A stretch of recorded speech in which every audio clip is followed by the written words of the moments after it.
How to turn on or turn off show vehicle motion cues on the iPhone 16 series. First, let's return back to the home screen by swiping up at the bottom of the screen. From the home screen, tap on Settings. Then in Settings, we scroll down and tap on Accessibility. Next, we scroll down and tap on Motion. After that, tap on Show Vehicle Motion Cues. And in here, you can choose on, automatic, or off. Now here say when turned on, the dots will display until you turn them off. Select automatic to show the dots when vehicle motion is detected.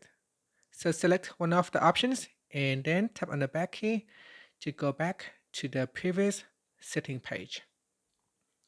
The show vehicle motion cues feature on iPhones introduced in iOS 18 is designed to help reduce motion sickness for passengers using their devices in moving vehicles.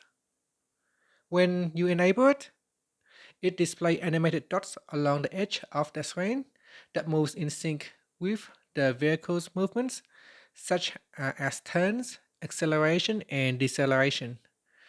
This visual feedback aims to align the motion perceived on the screen with the physical sensations felt, thereby minimizing the sensory conflict that often leads to motion sickness. So give it a try and see if it actually helps you or not by turning on show vehicle motion cues. And that's it. Finally, you can swipe up to return back to the home screen. Thank you for watching this video. Please like and subscribe to my channel for more videos.